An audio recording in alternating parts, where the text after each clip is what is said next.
This is a podfic for Peter is Worthy and So Done. Read by Alextras with permission from the original author who has chosen to remain anonymous. Chapter 7. Epilogue. Tony was in the middle of a video call with one Thaddeus Ross in his really used office, sitting behind his dusty desk, when he was so rudely interrupted. It was the strangest situation to find himself in. On the one hand, he was happy to end the call mid-rant. On the other hand, he was now staring at his, should-be-in-prison, wannabe rival Justin Hammer, barging into his domain as though the squid owned the place. "Who let you out?" Hammer huffed. "I have connections." "You? Somehow I doubt that. How did you get in my tower? You're #1 on my forever banned list. I even circled the name and picture with red." "Like I said, I have connections." "Right, something I'm going to have to look into.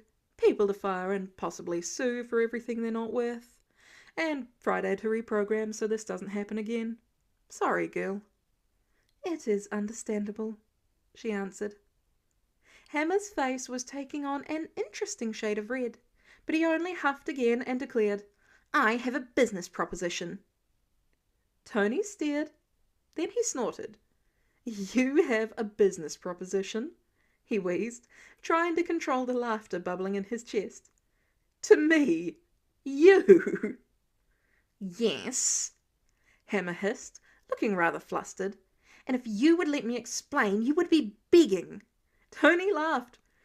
"This is comedy gold." "Listen." Hammer never got to finish his sentence.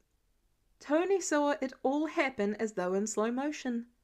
Hammer opened his mouth, then the door to the office slammed open, hitting Hammer, who let out a startled scream as he was sent flying right into the perfectly located garbage chute that just so happened to open as he flew there head first, his scream echoing beautifully as he went down.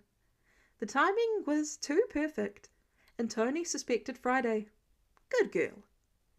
The chute closed silently, and Tony stared at it with wide eyes. Then he turned to look at his intern, who'd lately taken into the habit of barging into places like he owned them. Tony was growing alarmingly fond of the kid. Peter looked confused as he blinked owlishly. "Was someone here, or—" He looked haggard, and his lab coat was on backwards. Wearing big glasses over his baggy eyes only completed the look of a typical lab geek. He looked harmless. Looks could be so deceiving. Tony's lips twitched and his breathing hitched. I knew it. Peter stared as Tony wiped away a tear. "What?" "You're worthy," Tony said as he sniffed. "And you're officially my favourite intern, and Spider-Man is my hero." "I think I need to redo my entrance," Peter finally said. "That would be great," Tony agreed with bright eyes.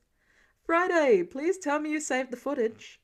"I did," Friday said, and even she sounded cheerful. "Excellent." Peter shook his head as he slowly blacked out of the room. "I'll come back later." Once he was alone with Friday, Tony sighed happily. "I love that kid. Remind me to get him something obnoxiously expensive. And Friday, good work with the shoot." "I aim to please, boss." All in all, it was a good day. End of chapter and end of fic. As always, thank you to the original author for letting me do a podfic of this story. It's incredibly funny and well worth a read if you feel like heading over to their page. Now, they have chosen to remain anonymous at this point. However, they can still see comments and, of course, can still see kudos. So please consider heading over and leaving either, both of those, whichever you choose. Thanks for listening, and have a lovely night or day or whatever it might be for you. Bye-bye.